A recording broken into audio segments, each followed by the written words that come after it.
That gun Kurt Russell pulls from the velvet-lined case in Tombstone, the legendary 12-inch Buntline Special that Wyatt Earp supposedly treasured above all others. It never existed. Not in 1881. Not ever.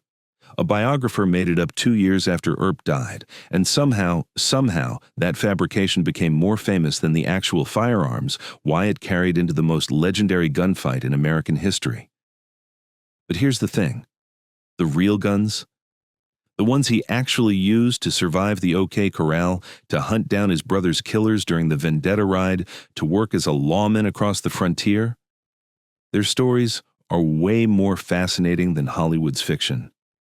And one of them, a double-barreled shotgun he borrowed from a friend, just sold for $375,000.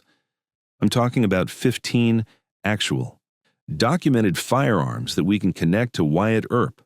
Some have ironclad provenance with decades of documentation. Others are, let's say, more optimistic in their claims. A few sit in major museums. Several have sold at auction for life-changing amounts of money. And one of them is displayed in a saloon in Alaska with a story that doesn't quite add up when you check the dates. What makes this fascinating, and this is what we're going to dig into today, is that Tombstone, the 1993 film that really cemented the Buntline myth in modern pop culture, actually got some things right. The movie's armorer, Peter Sherayko, knew his stuff. He supplied authentic period firearms where he could. And in a few brief scenes, Kurt Russell actually carries what was probably Wyatt's real OK Corral gun. The filmmakers just didn't realize it was the important one.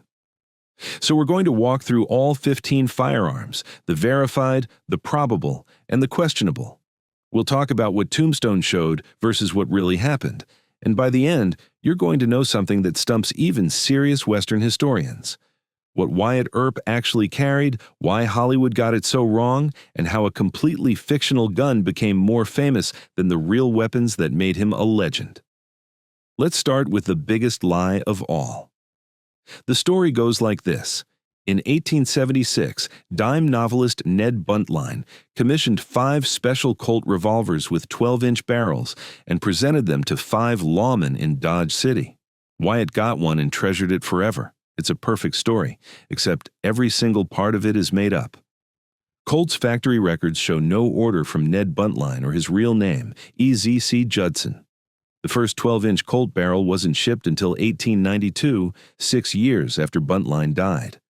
Historian Joseph Rosa confirmed Buntline was in New York in 1876, dealing with his wife's legal demands, not in Dodge City.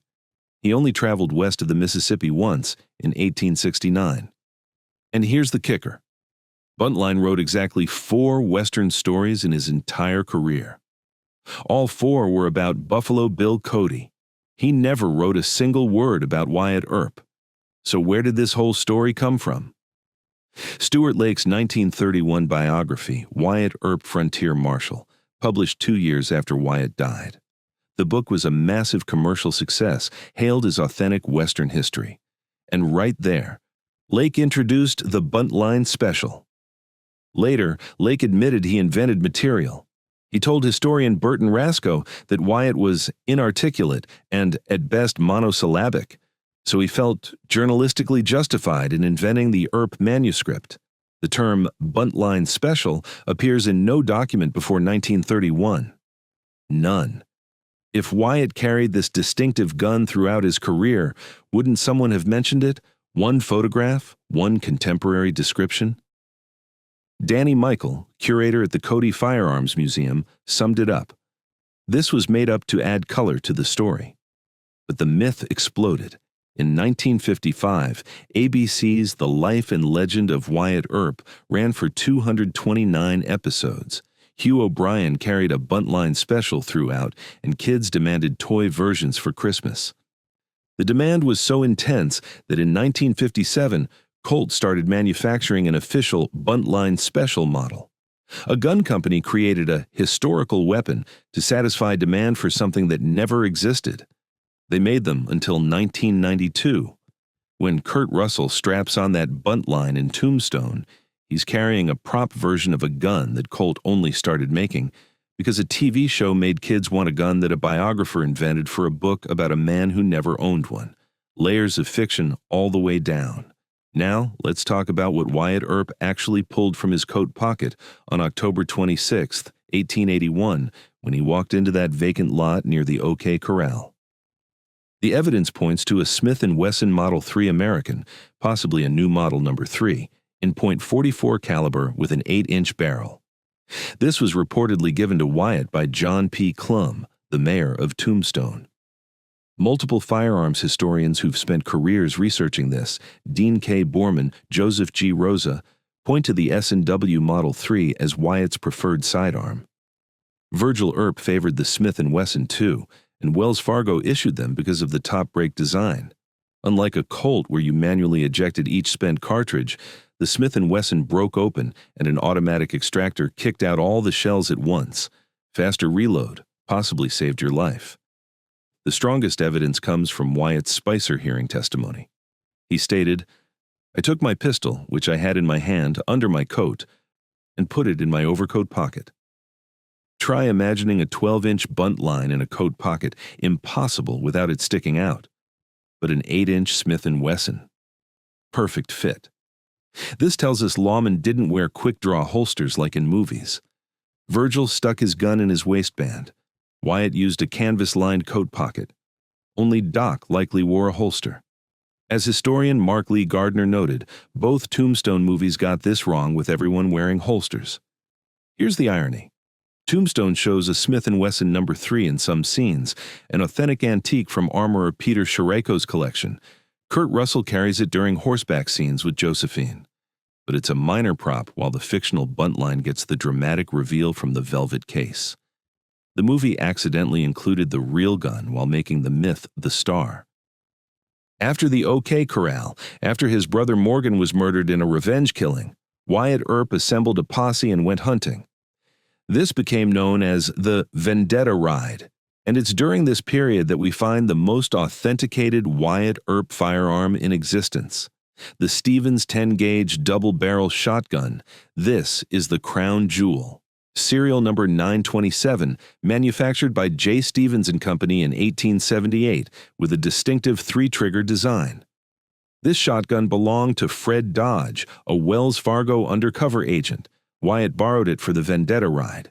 On March 24, 1882, at Iron Springs, he used it to kill Curly Bill Brocius. Picture this. Wyatt and his men rode into a clearing, not expecting trouble. They'd stopped at Iron Springs to water their horses. Suddenly, ambush. 8 or 9 cowboys opened fire from the cottonwoods, bullets flying everywhere. The rest of Wyatt's posse scattered, but his horse charged directly toward the shooters. Most men would have been thrown or shot. Wyatt stayed mounted, his long coat flapping, holding Fred Dodge's borrowed shotgun. At about 50 feet from Curly Bill, he raised that Stevens 10-gauge and fired both barrels. The recoil from a 10-gauge is brutal. Imagine firing a cannon from your shoulder. According to Wyatt, the blast struck Curly Bill squarely in the abdomen, just beneath the chest wall, well-nigh cutting his body in two. One cowboy later claimed they buried what was left of Curly Bill in the mule ear shrubs nearby, unmarked and unrecorded. The rest of the ambushers broke and ran. Wyatt's coat had bullet holes. Multiple rounds had passed through the leather without touching him. Texas Jack Vermillion said afterward that he'd never seen anything like it in his life. Fred Dodge kept that shotgun for the rest of his life. He worked for Wells Fargo for 40 years, and he held onto that gun the entire time. In the 1930s, he loaned it to the Wells Fargo Museum. When he died in 1938, it passed to his son. The provenance chain is absolutely ironclad. There are more than 25 original documents supporting this gun's history, including letters between Stuart Lake and Fred Dodge, and a notarized bill of sale from 1963. In February 2020, this shotgun sold at Heritage Auctions for $375,000. The estimate had been $100,000. It sold for nearly 4 times that because collectors knew this is real. This is the actual weapon Wyatt Earp used during the bloodiest chapter of his life. The Winchester lever-action rifle. The Vendetta Ride. Posse carried rifles, almost certainly Winchester 1873 models in .4440. This was standard for Lawman, same ammunition for both rifle and Colt revolver. During the Iron Springs fight, Texas Jack Vermillion's Winchester wedged in his saddle scabbard when his horse was killed. He couldn't pull it free and ended up behind the dead horse with just his revolver while bullets kicked up dirt around him. We don't have Wyatt's specific Winchester, but we know he carried one. A lawman with just a revolver was underprepared, and Wyatt wasn't that. Smith & Wesson Model 3 American. The probable OK Corral gun, gifted by Mayor Clum. Nickel-plated with fine engraving, a presentation piece. The top break design let you reload faster than a Colt, which is why Wells Fargo agents favored them. When riders approached your stagecoach, those extra seconds could mean everything. Colt. 1878. Double-action revolver, nickel-finished, 7.5-inch barrel, .45 Colt, part of Wyatt's regular rotation. Tombstone uses this gun when Russell arrests Curly Bill after the Fred White shooting, one of the film's historically plausible weapon choices. Standard Colt SAA .45. No documentation from Dodge City, but he certainly carried one. The Colt .45 was the standard frontier sidearm. These weren't precious collectibles. They were tools that got used hard, traded, sold, or pawned. Wyatt never seemed interested in documenting his preferences. Doc's borrowed Wells Fargo shotgun. Technically not Wyatt's, but worth mentioning because Tombstone got it right. Doc carried a 10-gauge Wells Fargo shotgun at the OK Corral, borrowed that morning by Virgil from the Wells Fargo office. Val Kilmer holding that coach gun is historically accurate. 3 Colts with Earp connections sit in museums, with provenance ranging from solid to questionable. Colt SAA No. 6, 9562. The Autry Museum. Lives at the Autry Museum of the American West in Los Angeles. A .45 caliber manufactured in 1881 with black cross-hatched rubber grips. Museum records state previously owned by Wyatt Earp, came through collector Johnny Bianchi Jr., who'd paid about $10,000 for it.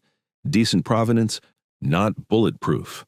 Colt SA No. 8, 7145, Arizona Historical Society, cream or ivory grips donated in 1987 by Lincoln Ellsworth's widow, the Arctic explorer who named his ship Wyatt Earp.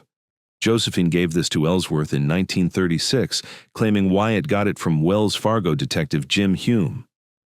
Problem: the serial number proves manufacture in 1883, 2 years after the OK Corral. Wyatt might have owned it later, but it couldn't have been at the famous gunfight, the Baby Pony nickel-plated. Colt another .45 with ivory grips also given by Josephine to Ellsworth in 1937, documented in Bob Bosbell's research. But again, provenance relies on Josephine's claims.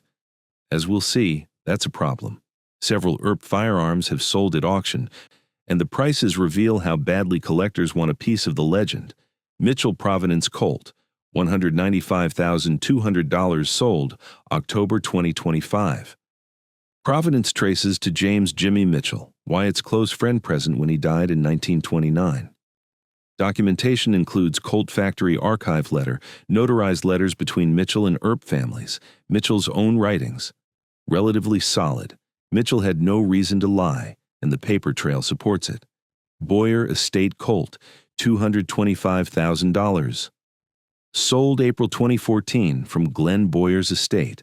Serial number filed off but x-rayed as number 5686, matching 1874 Army records. Only the frame is original, barrel, cylinder, grips replaced. The problem: Boyer's credibility is shot. Couldn't produce cited documents. Key sources were fabricated. University of Arizona admitted his I Married Wyatt Earp book used fictional format. A filed-off serial number from Boyer's estate. Even at $225,000, doubt remains. Gnome Presentation Colt. Sold July 2013 for $35,000, far above the $1,600 estimate. Inscribed to Wyatt Earp, welcome from the Citizens Committee of Nome. Discovered in a steamer trunk after the 1964 Anchorage earthquake. The Alaska connection makes sense. Wyatt lived in Nome from 1897 to 1901 during the gold rush that transformed the isolated beach into a tent city of 20,000 fortune seekers.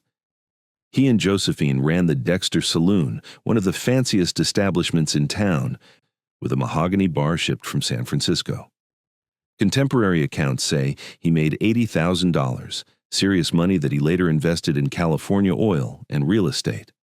Nome was a rough place, the kind of frontier town where a famous lawman's reputation had value. The Citizens Committee presenting him with an engraved revolver? That's exactly what frontier towns did to honor men they respected. The inscription seems legitimate, the timeline works, and there's no obvious reason to fake it. This one probably is what it claims to be. Colt number 1, 33674, the boxing match gun shipped July 1890 to New York. 6 years later, confiscated from Wyatt at the Sharkey Fitzsimmons boxing match in San Francisco where he refereed. News reports described it as .45 caliber, single action, with 8-inch barrel, matching records.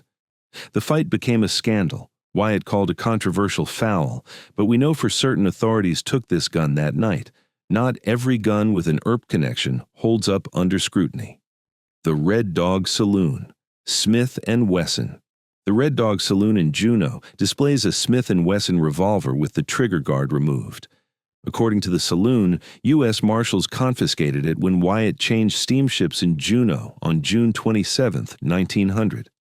It's a good story, and Juneau was on the route between Nome and Seattle. Wyatt would have passed through. But here's the problem. The Nome Daily News reported that Wyatt was arrested for a drunken brawl in Nome on June 29th, just 2 days later. That's nearly 1,100 miles away. Even with ideal weather and the fastest steamship connections available in 1900, making that journey in 48 hours wasn't remotely possible. The typical Nome to Juneau route took at least a week, often longer depending on stops and conditions.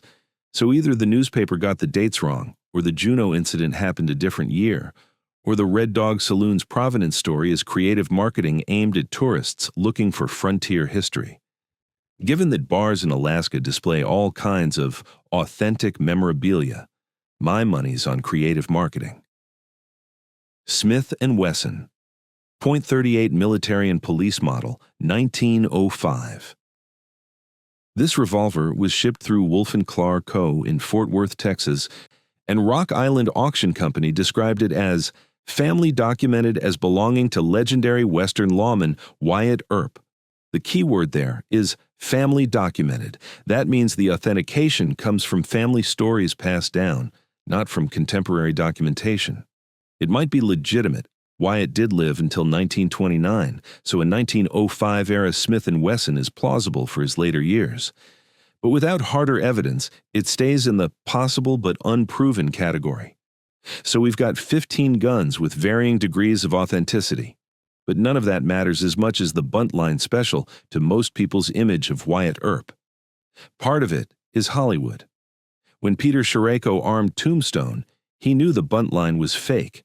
But he knew what audiences expected. He ordered EMF Uberti replicas with standard barrels, then commissioned custom 10-inch barrels from Colt, stamped Colt Buntline Special .45. 3 identical props were made. Kurt Russell kept one, director George Cosmatos got one, the third went to a collector. Each has a brass grip plaque. To Wyatt Earp, peacemaker from the grateful people of Dodge City, April 1878. Beautiful craftsmanship commemorating something that never happened. But Hollywood didn't create the myth. It amplified Stuart Lake's 1931 invention. The real explosion came from TV. The life and legend of Wyatt Earp ran 229 episodes from 1955 to 1961, reaching number 6 in ratings. Hugh O'Brien carried that Buntline every episode. Kids demanded them. The demand was so overwhelming that in 1957, Colt started manufacturing an official Buntline Special. A gun company created a historically named weapon to satisfy demand for something a TV show popularized based on a book that invented it. They made them until 1992. The myth became so powerful, it manifested in reality. The fictional gun became an actual product. As researcher Jeff Arnold noted, perhaps it's a kind of Western Excalibur. A great hero needs a special weapon. The Buntline isn't history, it's mythology. Legends need legendary weapons. A Smith Wesson in a coat pocket is just a gun. But a 12-inch Buntline presented by a famous writer? That's what King Arthur would carry.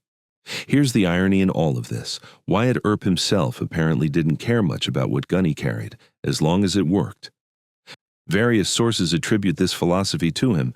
The most important lesson I learned from those proficient gunfighters was the winner of a gunplay usually was the man who took his time. And this one. Fast is fine, but accuracy is final. You must learn to be slow in a hurry. He dismissed flashy trick shooting, grandstand play, no gun fanning, no hip shooting, no firing 2 pistols simultaneously. He thought all of that was nonsense that got people killed. His approach was deliberate. Aim carefully, shoot accurately, and don't rush just to look impressive. There's another reason Wyatt might have favored longer-barreled revolvers, and it has nothing to do with accuracy. Historian Larry McMurtry pointed out that Wyatt and Virgil both buffaloed lots of rowdies while actually shooting very few. Their pistols were most often used as clubs. Buffaloing meant pistol whipping someone, smacking them upside the head with your revolver to knock them unconscious or at least stun them enough to arrest. A longer barrel gave you more reach and more leverage, making the gun a more effective club. So if Wyatt did favor 8-inch or occasionally longer barrels, it might not have been about shooting at all. It might have been because he was literally using his gun as a blunt instrument to crack skulls. The weapon was a tool. Sometimes you used it to shoot people. More often, you used it to threaten people into compliance or to knock them out if they didn't comply. And occasionally, when someone like Curly Bill needed killing, you borrowed a friend's shotgun and handled the problem. Wyatt never seemed to take time or interest in letting people know what kind of revolver he preferred. He wasn't a gun guy in the modern sense, someone who obsessed over specifications and models. He was a lawman who needed reliable weapons and didn't much care beyond that. Every single Wyatt Earp gun faces the same fundamental problem. Proving it beyond doubt is almost impossible. True West Magazine's Jeff Morey put it bluntly. Weapons belonging to the Earps and Doc Holliday were not identified at the time of the gunfight. That means any particular collector's or museum display weapon claiming to be used by them really can't be validated. The Spicer hearing, the legal proceeding after the OK Corral, documented serial numbers for the Cowboys' weapons, but it notably did not record specifications for the Earps' guns. That critical omission means no firearm can be definitively proven as the OK Corral weapon. We can make educated guesses based on testimony, family accounts, and historical records, but we can't point to a gun and say with absolute certainty, this one, right here, this is what Wyatt drew that afternoon. Then there's the Josephine problem. After Wyatt died in 1929, his widow Josephine started giving away or selling memorabilia. Some sources claim she purchased items from pawn shops and resold them as Wyatt's possessions. Historian Neil Carmody documented that most anecdotes Josephine told Lincoln Ellsworth were simply not true. Now, that doesn't mean everything Josephine gave away was fake, but it does mean we can't automatically trust provenance that traces back to her. She had financial incentives to sell Wyatt's guns and emotional reasons to keep his legend alive by distributing memorabilia to famous people like Arctic explorers. The Glenn Boyer problem affects multiple items. Critics have shown he couldn't produce original documents he cited, that key sources were fabricated, and that his work mixed fact and fiction. Any firearm from his estate carries that taint. What this means is that authentication becomes a spectrum rather than a binary. The Fred Dodge Stevens shotgun sits at one end. 25 supporting documents, clear chain of custody, contemporary accounts. The Red Dog Saloon Smith & Wesson sits at the other end, a story that doesn't match the timeline and no documentation. Everything else falls somewhere in between. Probably genuine, possibly authentic, plausibly connected, hopefully real.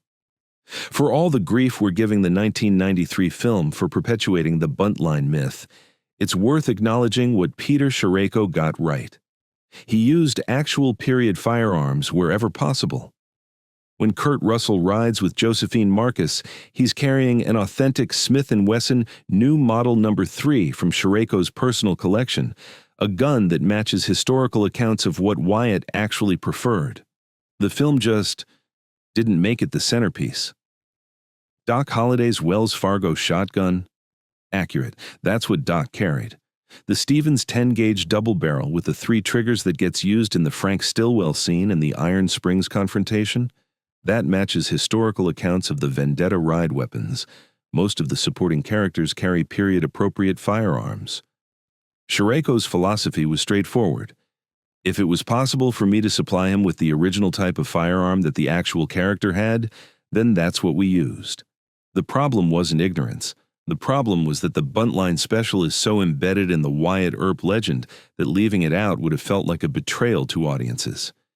Imagine if Luke Skywalker had pulled out a blaster instead of a lightsaber, because actually, energy swords are impractical. The movie wouldn't work.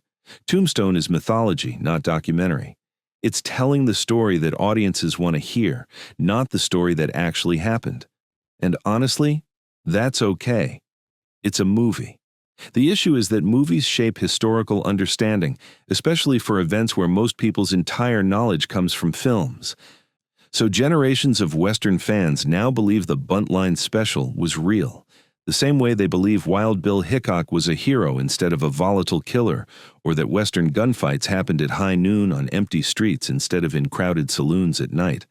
The myths are better stories than the truth. They're just not true. So here's what we know. Wyatt Earp carried at least 15 different firearms we can document to varying degrees of certainty. The Stevens 10-gauge that killed Curly Bill? Absolutely. Definitely his. Well, borrowed from Fred Dodge, but wielded by Wyatt at Iron Springs. The Smith & Wesson Model 3 was probably what he drew at the OK Corral.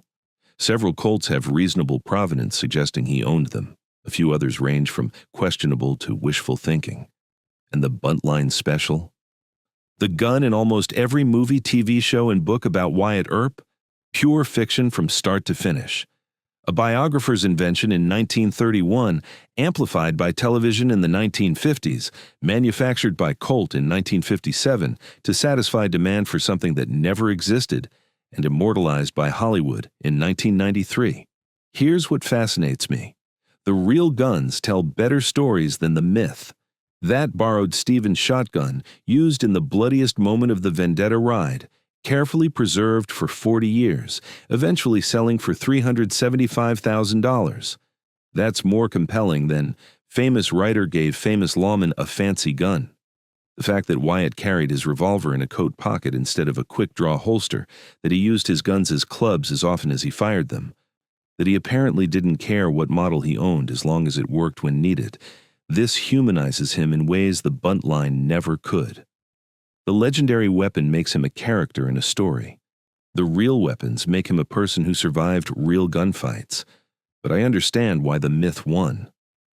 A 12-inch Buntline is visual shorthand for importance. When Kurt Russell pulls it from that velvet case, you don't need exposition. The gun itself says, "This man is special."